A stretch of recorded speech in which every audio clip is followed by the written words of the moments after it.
from the Newsfirst studios in Dawson Street in Clambo. Now then, many things that are happening today has bothered civil society for some time, especially in recent weeks.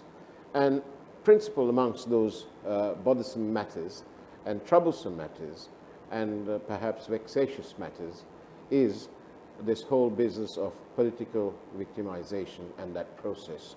One described this as that the Presidential Commission of Inquiry has directed the dismissal of ongoing cases, leading to a thought process that has been described as a very dark imagination.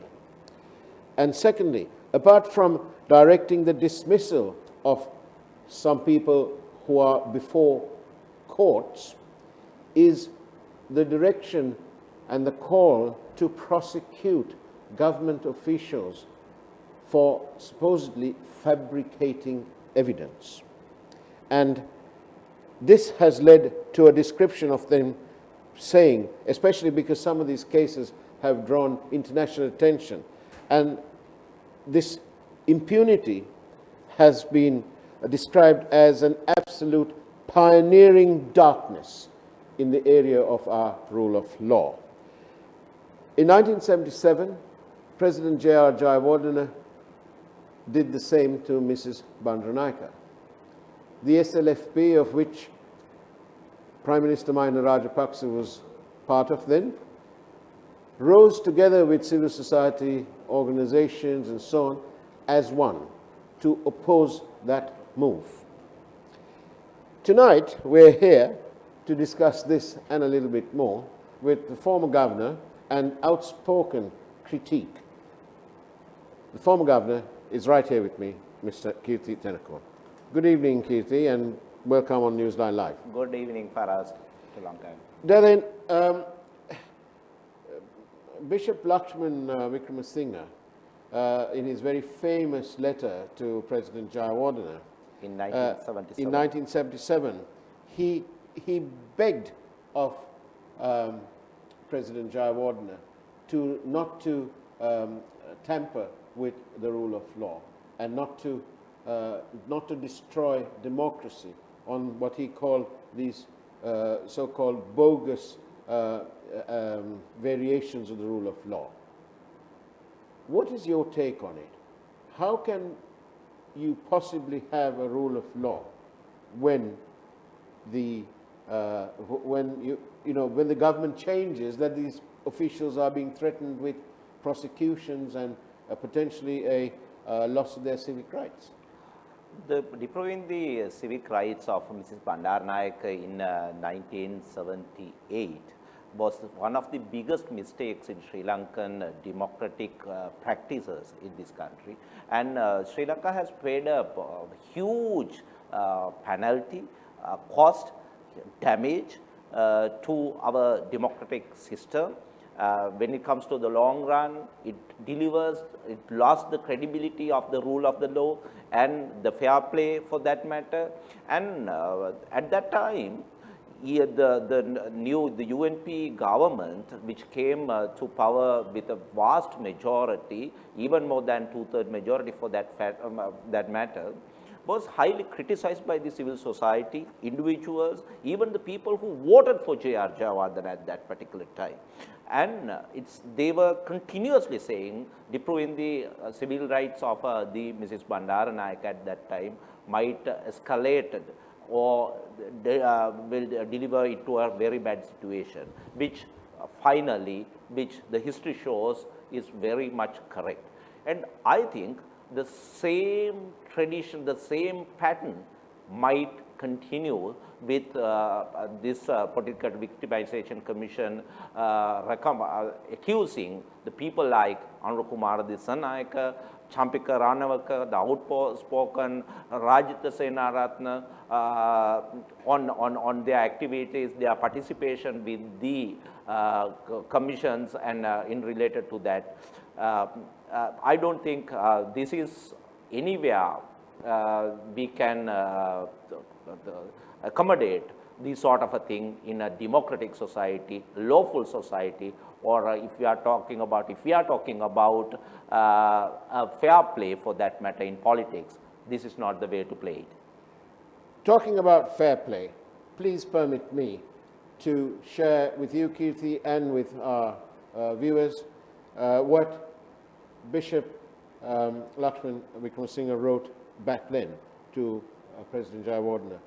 He says here, and I quote, "In the Buddhist tradition, the righteous ruler must govern with both impartiality and fair play, in addition to acting justly.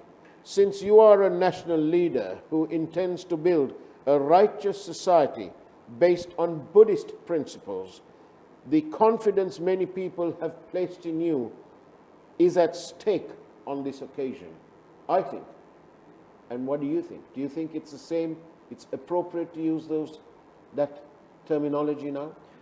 Definitely, as school students at that time, we saw that the huge demand, huge campaign was built on the probing of the civic rights of Mrs. Bandaranaike at that time.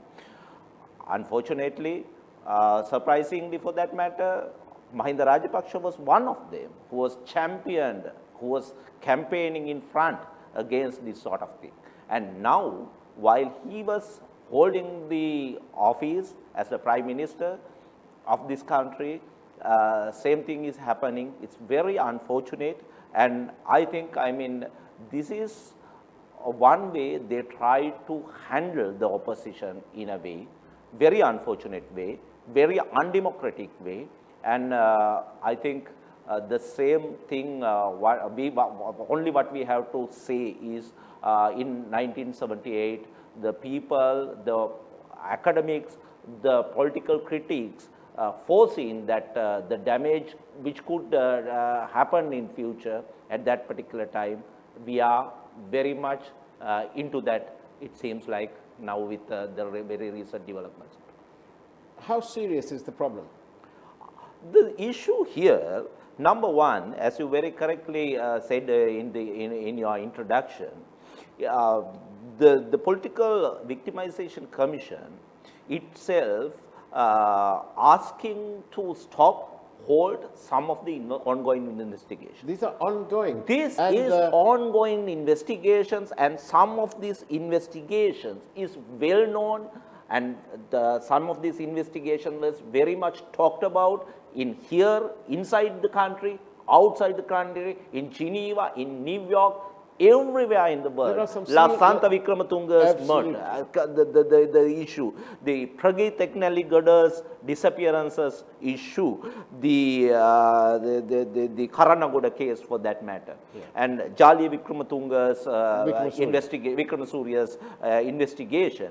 These are ongoing cases, and nowhere in the world, according to my human rights experience or civil society experience, nowhere in the world a commission has not stopped ongoing investigations, ongoing cases for that matter. And how that sort of a thing could happen in a country where the rule of law is protected, I don't see. There's no way is this, Kirti Tennakoon, is this an absolute waste of the people's mandate, the 2/3 mandate that Foreign Minister Dinesh Gunawardena pointed out when in his speech to the UN yesterday? You know, he said when we were elected with a 2/3 majority. Really, is the 2/3 majority, is this what they're doing with the 2/3 majority? That's a very good question. I mean, the way yesterday Honorable Dinesh Gunawardena presented his case to the Geneva is not the most appropriate way of handling these sort of a crisis situation. It will definitely add some fuel to the burden what we are already having with the human rights cases in Geneva.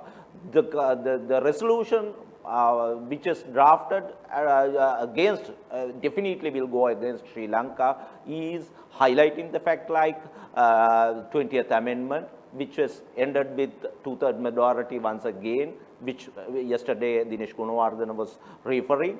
And the other things, I mean, very basic things, the discrimination of the COVID bodies, the victims, COVID victims for that matter. You mean the burial issue? Burial issue. I mean, these are the handling, the way the government is handling these issues is very simply is asking for trouble. Simply asking for. But do they care? I mean, they got two-thirds majority. I mean, here the two-third majority, the J.R. Jayawardana's government in 1977 he had more than two-third majority, and the people has predicted that's, I mean, which could happen with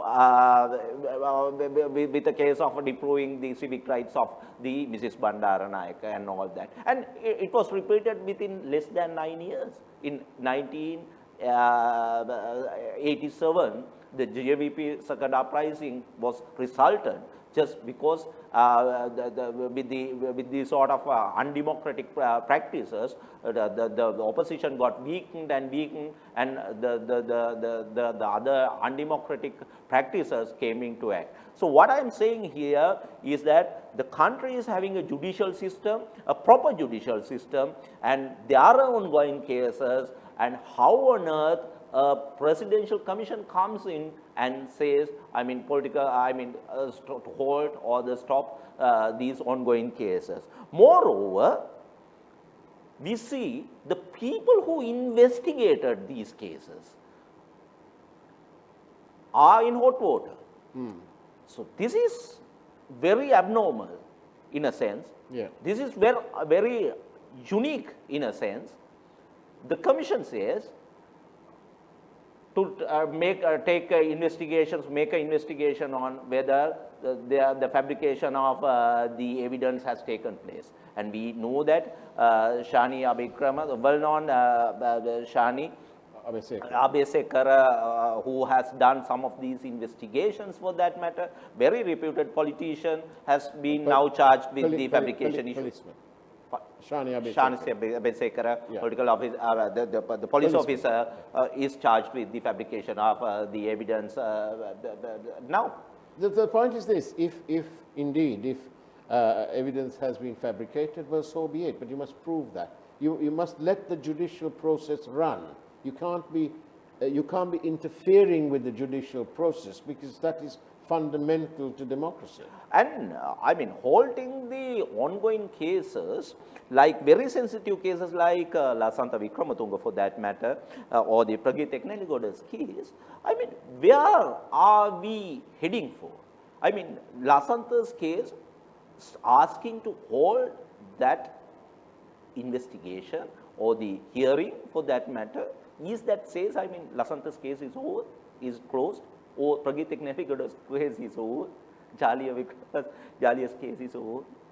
Where are we heading on, is my question. Let's find out where we are heading after this short break. It's now time to listen what's in store for the primetime news. Here's the headlines. Newsfirst, Newsline with Faraz Shauketaly. Welcome back to Newsline Live. I'm in conversation with the former Governor, Kirti Tennakoon, and news just in, of course, is that Salih Pierce has been, is the winner, been declared the winner of the Bar Council election. So he's President of the Bar Council. Congratulations to Salih Pierce. Now then, Kirti Tennakoon, the report on the Easter bombings is kind of nearly out. Some leaked information. There's recommendations and so on. What do you have to say about that? I mean, some of the recommendations made by the Easter Commission report, which was published on social media by some parliamentarians, is very unique. I mean, everyone wants to find out what exactly happened with the Easter attack, who did it, who is responsible for that. But my understanding, no one in this country, no one will believe that it is Bodubala Sena, Jnanasara Thero is behind that. Right? It's not. Everyone knows it. There's so reservations on Budubala Senar or Janasara Thero and their the actions and how they behaved and all that. But we want to find out who did it, how did, who's responsible. That's the question which was not answered. We need closure. Which need closure. The issue here, they try to manipulate the whole thing. Do you think there's somebody? Do you think somebody's hiding something? Definitely. I mean, the evidence made in front of the commission is not critically analyzed, in my opinion. Why I'm saying is that, I mean, during the last 2 decades, we have read almost every presidential commission report published. Even though on some commission reports we are having different opinions, one thing we totally agree is that they are literally with the highest standards.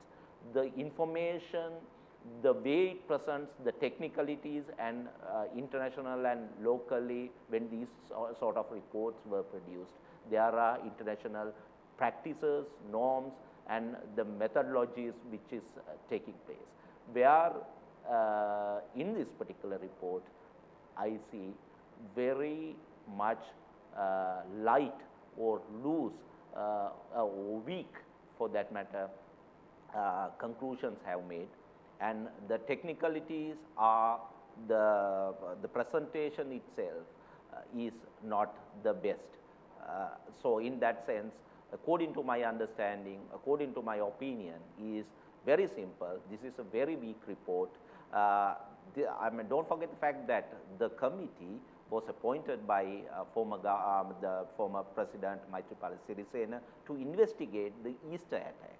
But they have gone into the various other avenues. For example, on election systems. I mean, talking about election system in a Easter attack report does not mean anything. The other thing, it recommends that the people who was not going to the polling booths on election day to fine for that. I mean, is there anything to do with the Easter attack, for that matter? The people, the whole world is looking for the responsible people who has done the Easter attack. But here, talking about the Hampassalas, talking about the mixed cultural, mixed religion, mixed religious schooling, education systems for to overcome this sort of a thing, is not what we are looking for. The issue here, when it comes to the Easter attack report, is that the credibility, number one. Number two, the very weak way of presenting it is the biggest question now. Do you think there is a potential that a senior politician or a politician of any stature anyway is likely to get prosecuted over the Easter bombings? For us, and therefore take Sri Lanka in comparison to South Korea, where 4 presidents, not 1, 2, 3, but 4 presidents elected by the people have later been jailed. They actually went to jail. For us, to answer that particular question, when it comes to the terrorism, it is not about corruption. This is about terrorism. Yeah. Just hundreds of attacks has happened throughout the world. Yeah. It happened in England, it happened in USA, it happened in Spain, it happened in France, Asia, you name it, it happened everywhere. Is there any way, anywhere in this world, on the head of the state, at that particular time, Can I counter that argument by saying to you, was accused of a terrorist attack? Can I counter that line of thought of yours, Kirti, giving it its share of and rightful place? Can I counter that by saying that in these other countries, you mentioned Britain and so on, you mentioned the United States and there were terrorist attacks there and in Britain too, but it's a transparent process. The Republic, the Kingdom, the people of those countries know and knew, and it's open there to see what action their intelligence services took, what action their military, their police and so on took. And therefore there is no question. And if there was, in terms of the in terms of the attack on the invasion of Iraq, there was a Chilcot inquiry in Britain where the Prime Minister, the then Prime Minister, had to come and face questions. And, that process was there.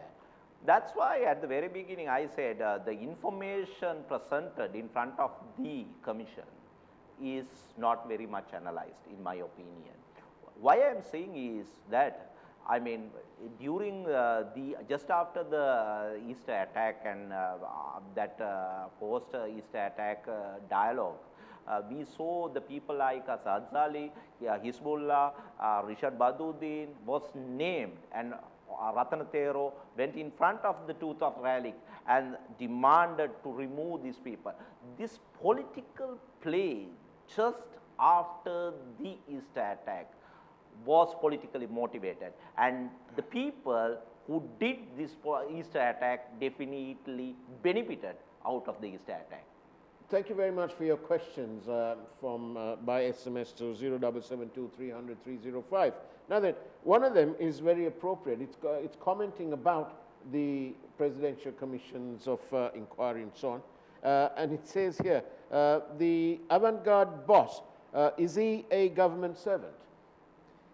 In that case, very good question. Why is his case heard by the presidential commission?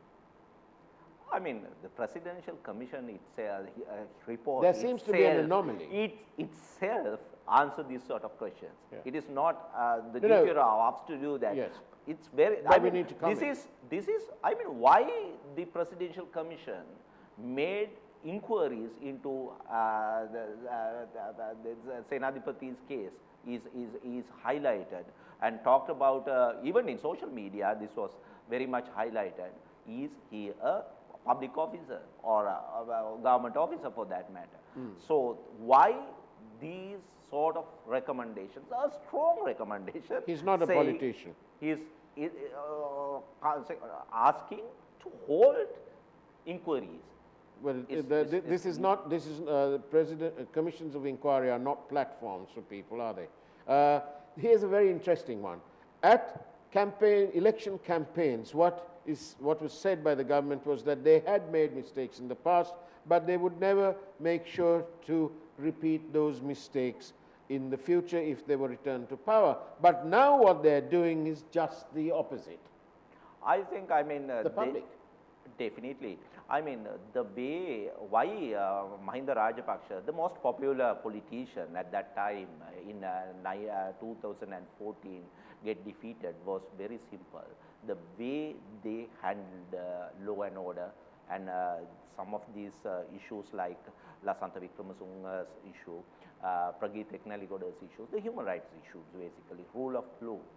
I think, I mean, same pattern is just started with these commission reports or some of these investigations and holding some of these cases with the judiciary. And there's a little hope, at least the people will definitely come out and speak loud with the very recent development, the Bar Association election today. The President's Council, Salih Piris, has won with a very big margin. The person, one person who has outspoken in these issues when the crucial moments in related to the judiciary and judicial service came into during the history, we saw that these individuals came in, and I think this is the right time. These sort of observations, these sort of criticism to improve the law and order, the improvement of the judicial service has to come into act. Thank you for all your questions.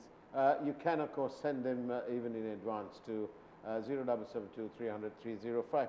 Kirti Tennakoon, we're just about to finish, but can you answer this question? What hope is there for Sri Lanka? This is very big question mark. In one hand, we are having the country is facing a huge financial crisis, which has not addressed properly, and it is very visible. The money printing is seems like their only option at the moment. But there's the sugar deal in between all this. And with that. And moreover, the corrupt practices during the Yahapalana government, we saw bond issue is coming, the LNG plants were coming, power and energy sector, all these sectors were happening, and it is the very same thing happening with the coconut oil imports. And the country is sugar. broke. But we've run out of time. Kirti Tenakun, thank you very much. It's now time for the primetime news from News First. In the meantime, thank you very much. Have a great evening ahead of you.